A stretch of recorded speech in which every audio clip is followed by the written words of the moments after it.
Before we get into the show, I wanted to ask about the beginning and where the idea for Heartstopper came from. Because I think Nick and Charlie appeared in, was it a Tory novel? Mm-hmm. Yeah. So Yeah. could you talk about that, please? Yeah. I mean, many people in this room may know this story already, but my very first book that got published was called Solitaire. Solitaire and Joy is in the room. Great. And that was about Tory Spring. And in that novel, Nick and Charlie are characters. They're kind of side characters. We don't learn a lot about them. We just know they're in this relationship, a really strong, loving relationship. And when I finished writing that book, I had fallen in love with these characters, and I knew that I wanted to tell their story somehow. And for a little while, I tried to plan it as another novel, but I couldn't quite get it to work. And eventually I decided it would work better as a comic, which is a more serialized medium. And so that's where Heartstopper was born. Yeah. And when you finished, when you put it out there, did you expect the reaction you got? Like when you released the graphic novel, the reaction was quite big. Was that something you were expecting, or did you think, I'll put out this webcomic, I'll get that story out there and see what happens? Yeah, not expected at all. I mean, it's so... At that time, graphic novels were not very popular in the UK. But I mean, specifically young adult graphic novels. They weren't really a thing that was being published in the UK. And when I first tried to see if Heartstopper could get published, I was sort of told there's just no market for this. Like no one is publishing these books. Just, you'll have to do it yourself. And so I did. I self-published the first volume, and it kind of blew up, and I was shocked. I mean, I'd never imagined that it would have garnered so many readers, and yet here we are. And then, right, so obviously they became ginormous.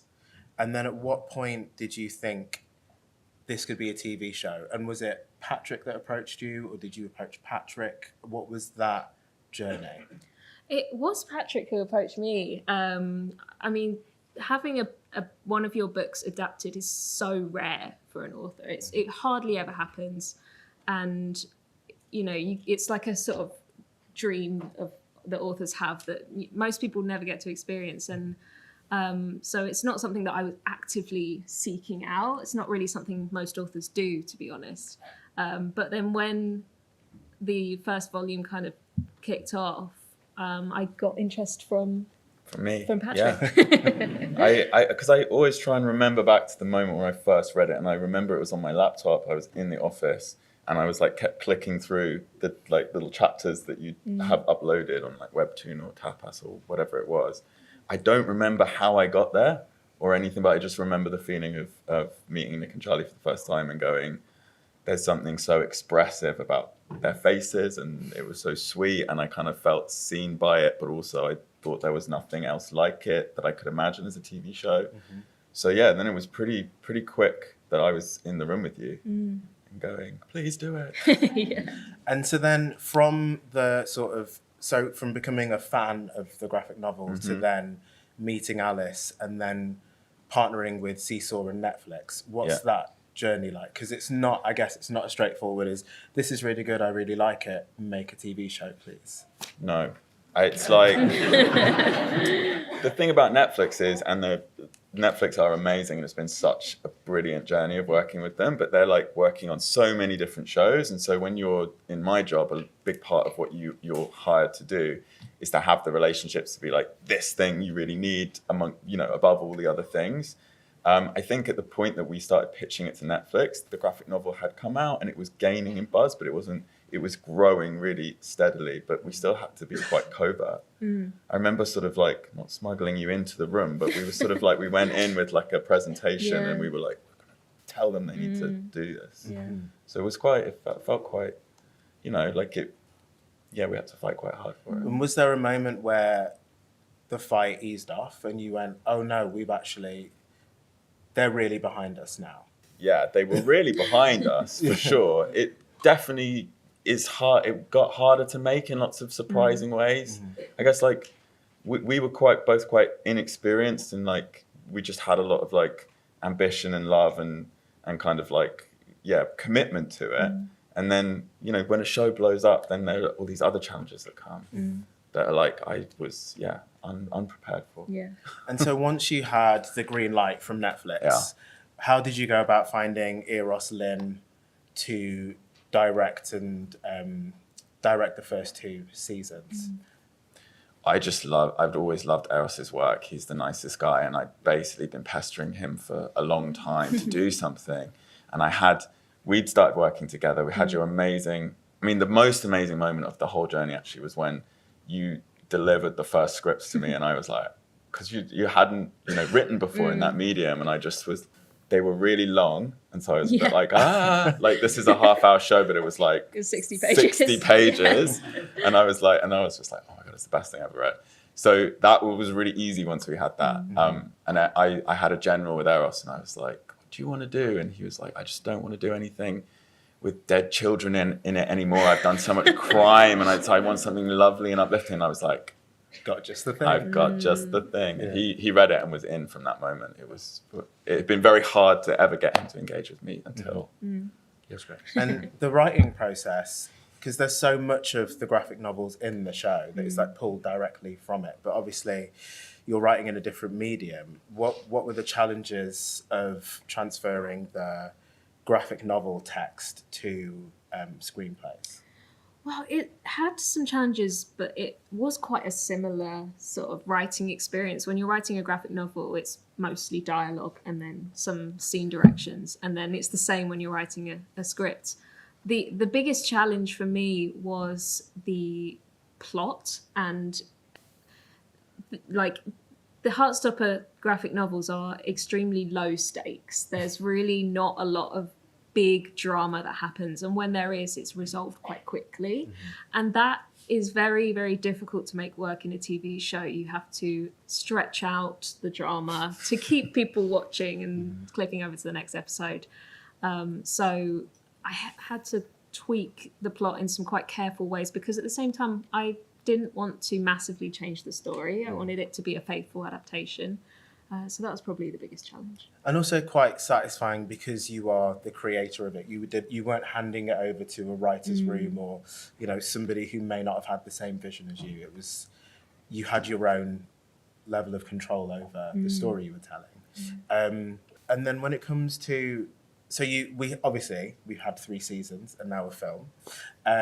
Was that Endgame in your mind, or were you just focused on let's get the first season made and see what happens? Or had you already had a notion that you may get more seasons? I don't think we'd had a notion that there would be by any means. Like we just had the 1 season. We were going to make this 1 season. I think in my mind, I knew even from the start I wanted it there to be 4 seasons. And I remember doing an interview in season 1 time, and I just confidently said to it was like Radio Times or something, I was like, I think there's going to be 4 seasons, and then they put it on their website. I was like, great. All of the actors were thrilled. But yeah, so I sort of knew that was what the story structure would be, but at that time we were just pleased to have the 1 season, weren't we? Yeah. Season 1 feels like this kind of dream fairy tale time for Alice and I, where we go back and think about these amazing things that happened, and it feels like another era. It was like a little bubble of like pure magic. Totally. Because it was this tiny abandoned school in Slough, and we all of our dressing rooms were in classrooms, and it was like lamps on the floor, and it was like really sort of like unglamorous in a really like everyone mucking in together way. And it was peak COVID as well, so it had this sort of strange early 2021. And but it was just, we were all so happy to be making something gay and not traumatic and like joyous and lovely. It was that first season was a real, like such one of my favorite jobs of all time. Anyway, so then you've got Eros, you've got Netflix. The next job is assembling the cast, and you did open casting calls. And what was the thinking behind that, rather than going with actors you may have been aware of and pulling in some, I guess, maybe more established names. Yeah. We always were going to do an open casting call, but we did also go through the more kind of traditional routes of like agents and just sort of seeing who had lots of experience at that young age, because we definitely wanted like 16 and you know, and them to be close to the ages that they are in the comic. And that's how we found Kit, who originally auditioned for Charlie, and we were like, he's great, but we don't think he's Charlie. But then so we had Kit in play and in mind at the point we went out for the open casting call, so we didn't put Nick within the open casting call. But was it the rest of the friends, all of? We had Karina as well. Karina we found early. Yeah. But the rest of the group were all in the open call. Yeah. We had a you weren't there. We had this hilarious meeting with Karina and Kit. Neither had been cast, and then our casting director Daniel started like lobbing a rugby ball at Kit to check his like rugby acting skills. And it was really weird. And then he was like screaming whenever Kit would throw the ball back, and it was just like Was this in the room, in Dan's tiny room? No, it was in a strange film studio somewhere. I don't know why we were there. Probably because of COVID. Yeah, maybe. Yeah. Anyway. Strange. It's an interesting method. Kit had come from school. It was very like they were really young. It was just like it's bonkers to think of it now. And so then when you found everyone, what was it like seeing the characters you'd drawn and written be performed by the actors you'd cast? Like, what was that? Very strange. It was so thrilling. Like, I mean, I remember one of my most special memories was the final audition that they all did, the lead 6 cast, all in the same room for the first time, because all the auditions had been done on Zoom because it was COVID. And then we finally got everyone together, and it was just surreal to see my drawings come to life. It's strange. We didn't have backups for any of them, so it was all like we were like, we're going to meet Yasmin. She's the only person we think who can play Elle. We loved everything she's done, but like hopefully it all works in the room. Same with Will as Tao, and you know. And so when they were all getting to know each other in that hotel in Windsor, it was like Alice and I were like, sort of, it was really fun. Yeah. I mean, I have to say, I'm a bit biased, but I do think everyone is excellent. I think they all fit into their... I think they all slotted into their roles so perfectly. And the nicest thing for me as an older person was that none of them have turned out to be like monsters. They've somehow all managed to be like remain decent people, and that's a testament to you and Daniel for Okay, so what do you think it was about them that made them gel so well? So I didn't know this Windsor hotel story. So they were. So what, you had them in a hotel and... Yeah, we had them in a hotel function room, and then we did chemistry auditions with the 3 lead pairs. And then we did one audition with all of them together as a group. Just to see what the energy was between them, and that's where Eros actually was really great, because we were just sort of like, oh my God, they're all so amazing. But Eros was really pushing them in their scenes to be like, do it in a different way or mind something different. And kind of, I remember, because apart from Kit and Karina, they weren't experienced at all, the other guys. So they were quite like, whoa, okay, like it was a sort of acting assault course, but it made it, I think they really bonded in that moment because it was quite intense for them, I imagine. And it was they were so natural with it. Like in season 1, I wasn't there very often, but when I was, I felt there was a real ease at which they approached the scenes. Anyway, I wanted to talk about season 2. Yeah. So season 1 comes out, and I have to say, we did this tiny thing in this tiny school, and all got on with our lives. And then the show comes out, and it's ginormous, and not just in the UK. It's now been watched, I think, in almost every country in the world, which is a monumental feat. So when that level of success happens, and Netflix go, give us some more. Yeah. How does it feel to sort of have helmed such a successful show? And two, what were the pressures / pitfalls of going into a second season, or the difficult second album, as people like to say? Yeah. I mean, we were so excited and thrilled. Like, we got renewed for season 2 and 3 at the same time, which was kind of unheard of. We were so shocked. And the show, it just blown up on a level that we could barely comprehend, I think. But yeah, then the pressure was on to create a good new season of Heartstopper. It was the Paris thing of season 2, just from a practical point of view, is my memory of being like, we had this amazing like moment of success, and the show really connected with so many people. And then I was like, talking to Netflix, just being like, yeah, we've got to film like a lot of it in Paris, and like, do you understand like how expensive that might be? And it was like, so that was like a big journey. And I was once on the train home, and I was talking to Netflix about Paris and like what we were going to do, and then I saw someone on the train who had the Nick smiley face tattoo on their hand and was wearing the orange Adidas t-shirt, and I was like, this is like, the simulation is cracking. Like, I'm like going crazy. Like, it was so amazing, but very overwhelming. So doing the day job changed a lot for us in that moment, because then there was so much expectation suddenly. Yeah, it was like, I'd had so long to write season 1. Like, we'd had like a year and a half to develop it essentially, and then season 2, it was like, we have to film in this time frame, and you've got 4 months to write the season, and that was a very different experience. Yeah, it got harder. The writing got harder, actually. I think for you, definitely after season 1, didn't it? Because we were always deadline. And that was that a Netflix deadline, or was that a? It was kind of like sort of logistical. There's lots of different things, like actor windows, and then weather all the time, because you always write really specific weather. So everyone's very obsessed with the trees and what the trees are going to be doing at the time of year, because every time we've done it.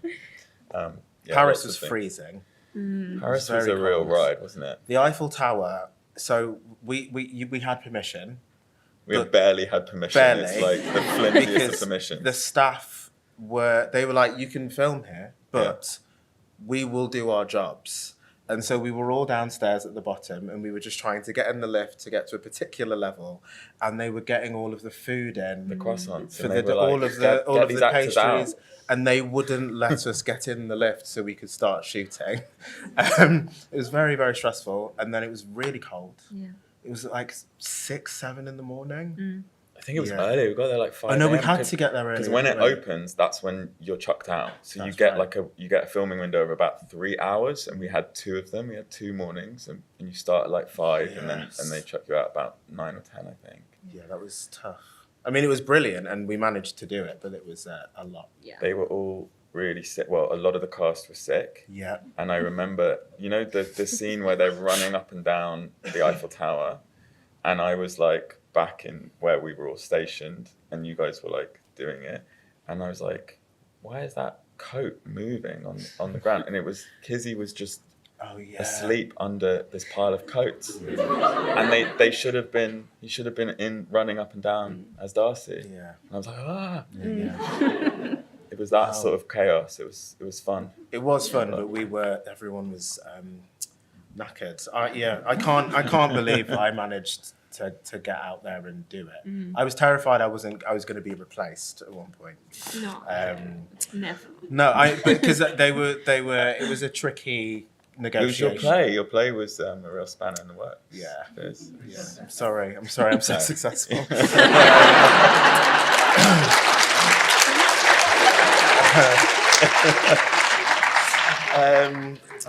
Thank you so much. Thank you. Right, so where are we? Let's talk about the Emmys, because we've won some Emmys, haven't we? I say we. I haven't won any. How many Emmys have you won? How many Emmys? There's one for writing. you won writing, we won the best Yeah. teen series, and Kit won, and Yeah. Olivia Colman won, And we won casting. and we won casting. So that's 5. Then Joe this year. Then Joe Yeah. and you this year. 7. 7.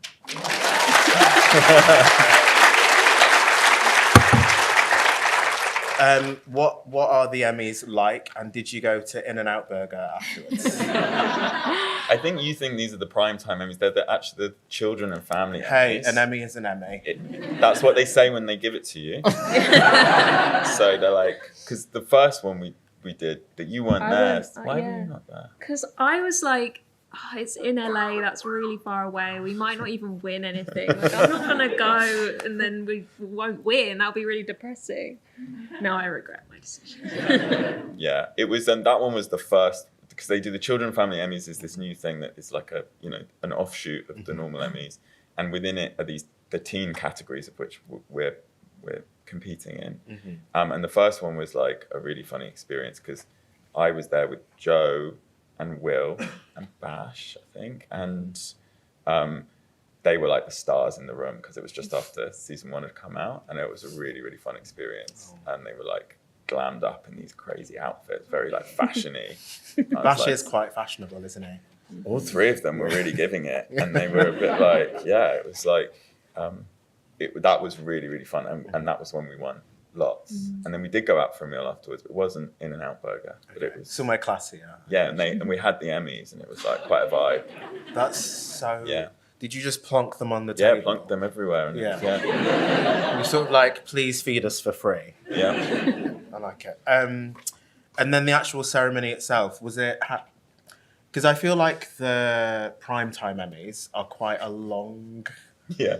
No, you haven't been to Children and Family, Emmys are even longer. Are they really? Like, there's like celebrating some puppeteer from the 70s for 10 minutes, and then there's like the best sound mixing in like an animated preschool show. Like it's lots of awards. Yeah, so they're long. Okay. Let's go on to some fan interactions. Alice, are there any that stick in your mind? Let's go for the good ones. The good ones, yeah. Oh, I mean, so many. I don't think I've ever had any like really crazy fan experiences. It's always, people are always so nice. I mean, whenever I meet people at signings, everyone's just very kind, and people have, made little books for me of them, messages from fans, and have brought artwork to show me, or just telling me their life story. Like, it's all so nice. Yeah. I had a boy and his mum come up to me. I was watching Legally Blonde, the musical, High Art, and it's actually a very good musical. I don't know why I said that. And this boy and his mum came up to me and said, "Oh, your show is the reason my son came out to me." And they'd watched it all together, and at the end of season 1, he came out to his mum, and I thought it was so gorgeous that this tiny thing we did together in this very tiny, unflashy way has managed to move and affect so many people globally. I just think that's a really lovely thing. This will stay with me for a very long time. Can I ask about casting new characters for seasons 2, 3? We won't go into the film, but for seasons 2 and 3, there was my favourite addition was Nima as Mr. Farouk. That was a real. Season 2 is my favourite because it felt like Mr. Ajayi really arrived in the show. And the casting of Nima, how did that happen? And thank you very much. I mean, it was just kind of a standard search, wasn't it, at that point? Yeah. We saw lots of audition tapes, and Nima was really, really funny. And then I think we were in the room with about 2 or 3 top Mr. Ajayi picks. Yeah, Mr. Farouk, sorry. And he sorry, Fizz, I'm being replaced. Yeah. He was just so funny, and he ad-libbed a lot of the lines that actually made it into the show. Yeah. So like, I don't give a rat's ass, rude boy. Yeah. And I remember when he said that in the room, and I was like, oh my God, Alice, like, this guy's so good. Yeah. Yeah, he really. We had when we did our little getting down to business scene. He he and I laughed more than I've laughed the entire. Yeah. See, it was just ridiculous. We just But kept making. I will say, the pair of you for the cast, like you can just feel the love whenever you two were on set. And then when Nima had joined, and then the Paris thing, it was like this amazing trip that they all got to go on, and you like they were just so excited to be around you guys, and like I think that chemistry is definitely in that season for sure. He's my fave. They're all my fave. Everyone's my fave. But he's very, very special. He's a very special person. And we had a very good time. Who else? Who was a new addition in season 2? Layla. Layla. Love Layla. Yeah. Layla had the funniest self-tape. Do you remember? Yeah. Yes. She was in a car and she'd like filmed herself from really far away. She's about this small in the frame. And, it was. And then she didn't even do the monologue. She just like chatted for a few minutes. She couldn't get it to work. It was like, it was just full of personality. And we were like, we've got to get her in the room because we have no idea if she can act at all. But she's like so sparky. And then, everyone just fell in love with Layla. Yeah. She's brilliant. Oh. So, just to get serious for a moment. So Heartstopper is obviously just one of the most joyous, gorgeous, love-filled shows in the world, but also tackles quite difficult issues. There's eating disorders and bullying and self-harm and coming out and all of these things in it. And what I love about how you've handled it is that it feels... It never gets too heavy. And I just wanted to ask what your process is in dealing with these themes and handling them the way you both do. I mean, that's sort of one of the challenges of writing Heartstopper, is finding that fine line between wanting to portray these issues realistically versus also not making it so heavy and dark that it just becomes sort of gratuitous and difficult to watch. So, I mean, it's the same challenge that I faced when writing the books, to be honest. And the helpful thing is that it's an adaptation. The story has already been read by so many people who've shared their thoughts. You know, every time I post a comic update, there's so many comments telling me exactly what people think. And so I sort of had so much feedback already. And then when we were working on the show, you know, I think it must have been season 2 or 3, we got Beat involved. Yeah. Beat is an eating disorder charity, and they read the script and just to sort of see if there was anything in there that might be particularly harmful to watchers. So we had a lot of people working on it. And there's a lot of extra training went in for cast and crew, especially when we started, just to make sure that like we didn't want to like overdo it in terms of like these are all the kind of rules that you have to follow or be like too explicit, but just making it really clear that this is, as a production, it's run by queer people, and if you want to come into that space, like anyone and everyone should be able to come in and like, but just be aware of that, So I think with our cast, we were really lucky because they kind of knew and loved the source material and understood what it was about from the very beginning. It was like we found our people in terms of like wavelength as well as like talent and ability and all that sort of stuff. I have to say, I've never been on a show where a producer has been so on hand. Like you were so hands-on and so on set. And it was really comforting to know that anybody at any level could approach either of you with an issue, a problem, a question, and knew that it would get solved. And it made the entire experience of making the show so comforting because we all felt incredibly held. And, making a show is not easy. There's a lot of money at stake. There's lots of things going on underneath just beyond getting your lines right and saying them in a way that people believe. There's so much more stuff that goes on, and it never felt like that side of making a show bled into the day-to-day running of it. I mean, everyone was loving the opportunity to get to do it, I think, from like directors and producers and all of the crew as well. It was so sort of it's a life-changing thing, I think, for lots of people who worked on it. So. Yeah. It's very rare there are so many queer people on a crew in a show at one time. So with that in mind and the legacy of Heartstopper, we've got your new novel coming out in July. And the film coming out at some point. What do you hope the lasting legacy of the graphic novels and the show is? It's a massive question. It is a massive question. A few people have been asking me that over the past few months, and I think for me, I hope that the existence of Heartstopper will mean that more stories like Heartstopper can continue to exist, whether that's books or shows or films. Just the fact that Heartstopper was made and did so well means that people are more willing to take a chance on queer stories, stories about marginalised characters, stories about those characters finding joy. I think those stories are so important, and hopefully we'll see more of them in the future. Yeah, totally.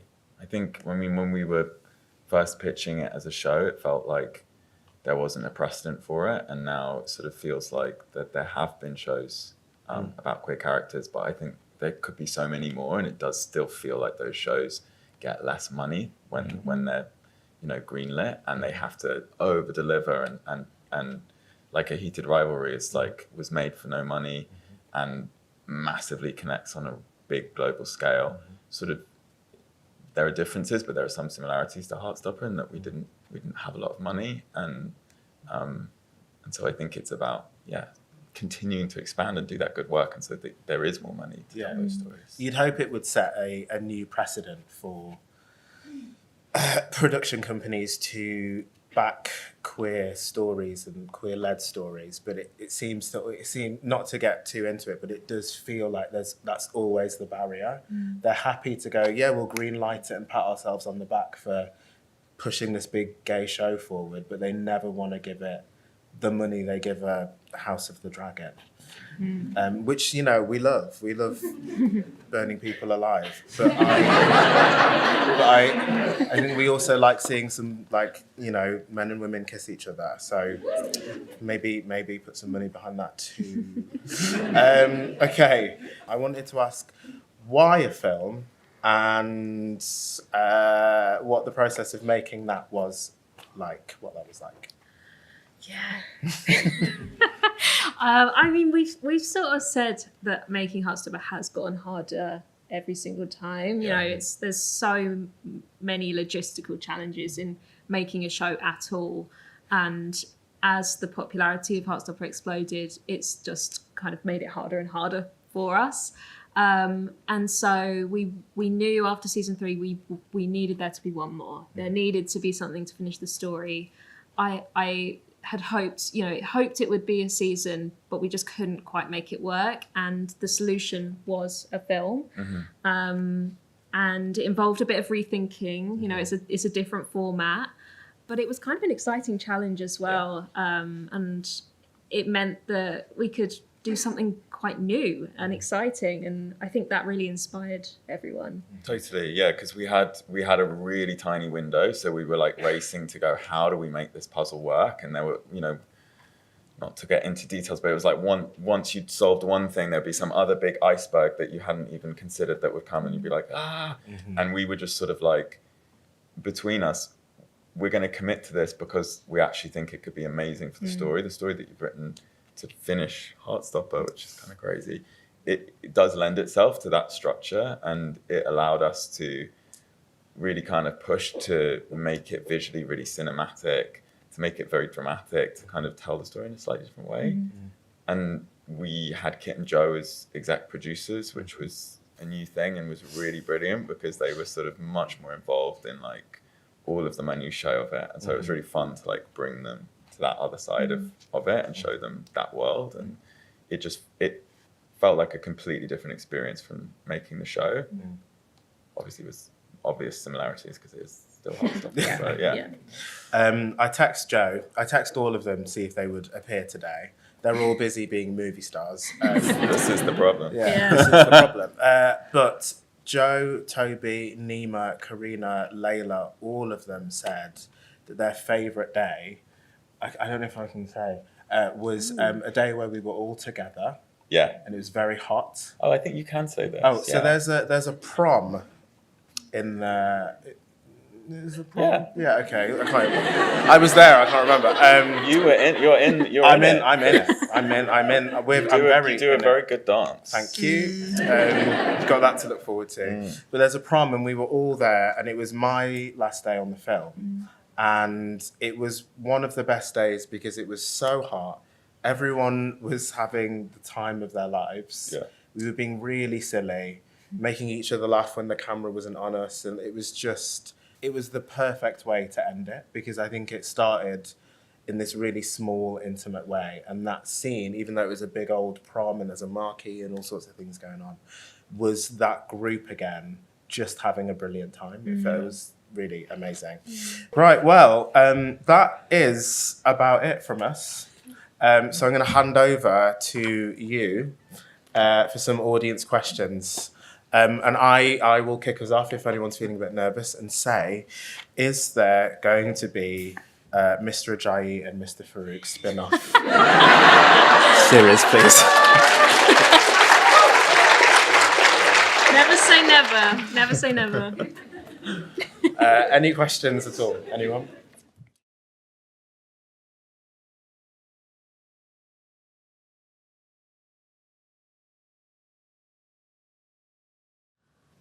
I'm not sure because I think it's always been the case that I've written the story of the comics before we shoot the thing. Even with the film, which is the closest the comic and the film has ever been in terms of the creation process, I've always been sure to write the story for the comics first, and because ultimately, the show and the film, they are the adaptation. And I've always felt very strongly that I want the books to come from me, and kind of as they always have done. So yeah, I guess you were drawing for Volume 6 scenes that we were shooting on set as we were shooting them, and I was like, oh, it was weird. really we caught up. Yeah, they completely caught up. Yeah, it was strange. So you're like what everyone wishes George R.R. Martin would have done. Yeah.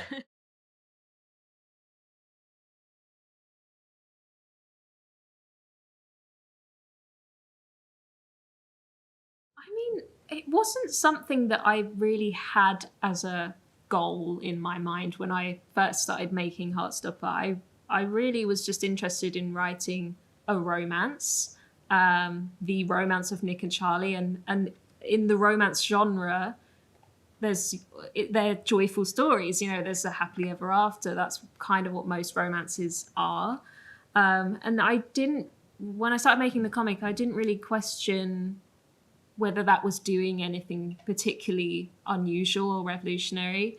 In books, I think it's more common. And there's certainly at that time and still now, obviously, there are a lot of stories of queer joy in the book world. And that's the world I was in at the time. But then when the TV show happened, it was suddenly made very clear to me that as a TV show, this is actually a very rare thing for people to see on screen. So it took me by surprise.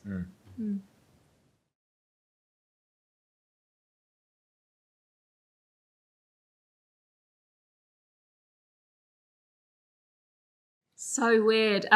So for people who don't know, the comic Volume 6, the final book of Heartstopper, is currently updating online in the webcomic, and the final update of that will be on April 11th, which will be an epilogue. It's so strange. I mean, the Heartstopper webcomic has been going since September 2016.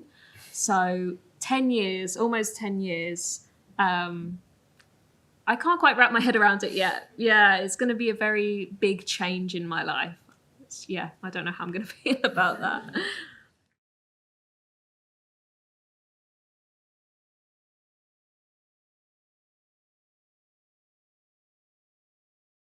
I have no idea what I'm going to do. I really have no idea. I think it's really important for me to take a break from creating stories. Like I need to give my brain a refresh. I need to reboot my brain before I launch into something new. But, you know, I love making stories. I love making comics.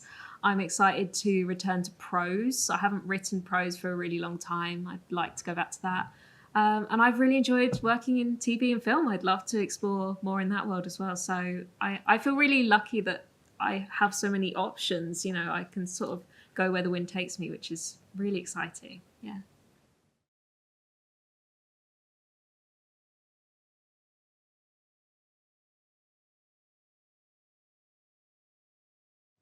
Yeah, I mean, my advice for anyone wanting to create their own story is to find that, like, a concept or something that you're really excited to write about. You've got to be in love with what you're doing and be, you know, you can't not write it. You just have to make it.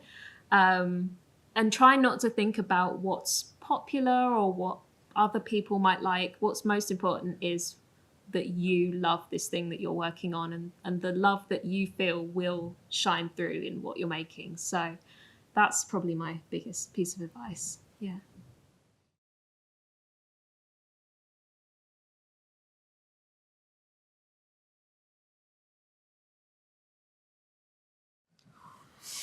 I don't know. I mean, it's so difficult. Making a TV show or film is extremely difficult. And I feel a little apprehensive launching into that process again, because although with Heartstopper it went extremely right, I know how easily it can go extremely wrong. And that scares me.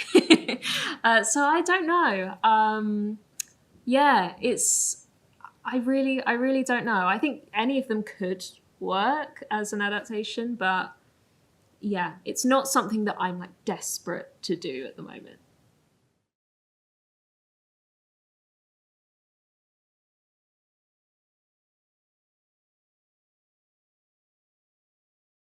Yeah, that's a really good question. I feel like I've changed a lot as a person over the past few years. I feel like I've had to learn to speak up for my opinion.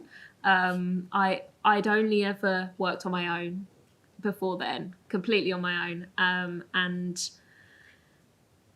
yeah, with Heartstopper, I had to try. I had to learn to care less about, you know, being disliked or saying something that someone might disagree with. That just wasn't a skill that I'd had any practice with. And I think that's going to serve me really well going into the future, just being able to stand up for like what I think we should be doing creatively. Which is quite hard for me because I'm a massive people pleaser. So yeah.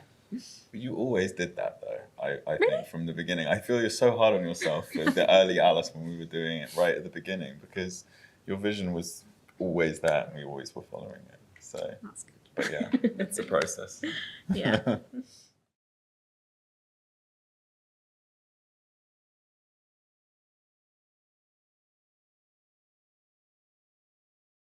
Like I'm so glad I could put that into Heartstopper, and I know that a lot of people have seen themselves in Isaac in that way. I think there needs to be more. Like I think Isaac is really kind of the minimum. Not the minimum, but like he's definitely not. We would have to have a show that was about being our ace to really like get people to understand what that's all about. But just the fact that Isaac exists is so rare in TV and film, and I think that's needed. It's not enough for sure, but it is something, and you know, every little helps with representation. So I feel really proud. And Toby has always cared so much about that representation. You know, every time we've done a new season, he's always come to me and be like, what's Isaac's story? Like, what are we doing here? What's he representing? He's always cared so much about like representing that experience authentically. And that's meant a lot to me. So yeah.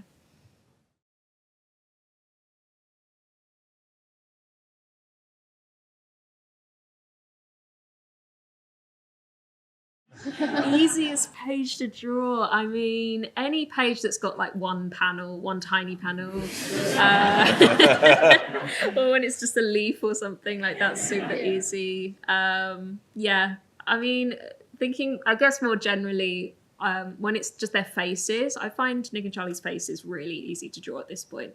So when it's just close-ups of their faces, that's always an easy one for me. Yeah. Thank you.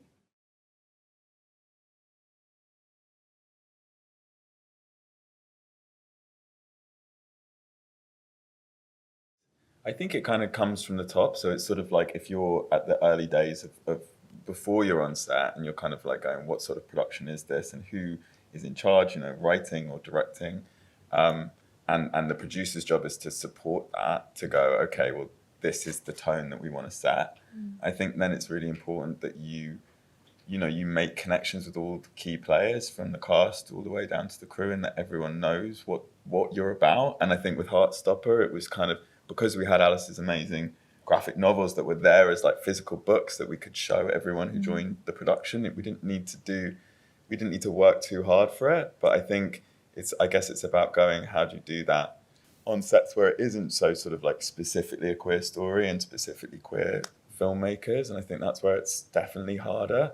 I mean, it's just been a joy to work with the cast who get it so completely. And I know it's like, seeing Rhea up there. Rhea's now gone and done Pride and Prejudice with Eros, who's shot 6 episodes of that for Netflix as well. And so I do another show called Sweet Pea that has Ella Pennell in it, and Jenny also has joined the cast in season 2. So I've been hanging out with her. So it's all these I don't know. It's just there was a bit of magic in Heartstopper, and sort of I think that gang will stay together and hopefully bring it out into more productions. But yeah.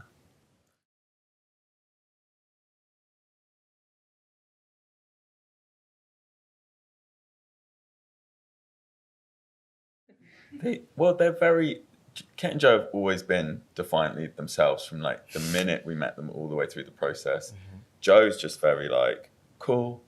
I'm just gonna get on with the job. He's very clever. He's very analytical. If he's got a question, he'll ask it. But he's not, he's sort of to the point in a way. And Kit is completely different in a really complimentary way where Kit really likes to talk about everything in detail and sort of get under the skin of stuff and really. So they're kind of chalk and cheese in the rehearsals when we're in rehearsals with them for each season, but together they really sort of trust each other. So them coming on as executive producers, it felt like they were like a team, and where they could help you and I just to go, hey, this is what we think about this. It was really brilliant to feel like they were sort of incentivized to do that and part of that. Also having people that have been the leads of a show, then having a bit more of a say in the show and having them be the people that we're all chatting to. They know all the problems and they know all the issues and they know all the thing and all the niggly bits that we're all a bit annoyed about. They're fully aware of them. So when they became execs, there was a real level of transparency that all of the cast were given that for so many reasons are not often available to the cast, suddenly were. And it was a real, for me, and I think a lot of the cast, we really benefited from Kit and Joe's sort of additional perspective on things. It really helped to contextualize a lot of things that that had been maybe niggling at us for years. And it was, they were really amazing. It was a really kind of quite a beautiful, generous decision you made, and it was deeply beneficial to all of us.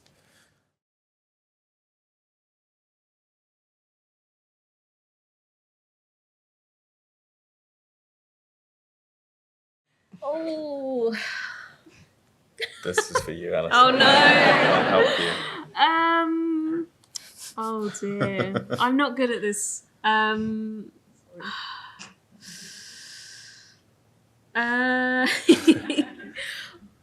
It's hard to. I've never thought about the whole process of creating Heartstopper.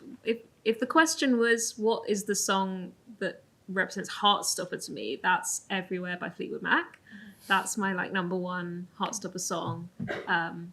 But the process itself is, I mean, it's been every emotion under the sun. So I don't even know if I can summarize it with one song.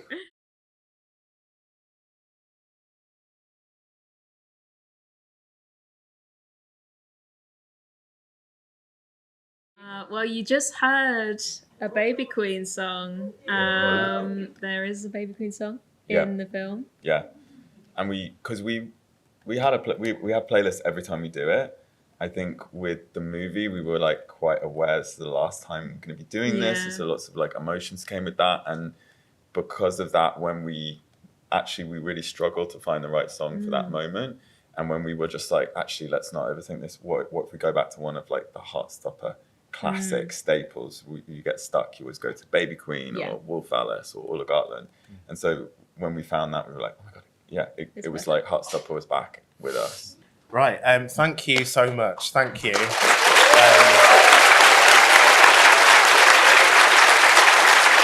Thank you to Alice and Patrick.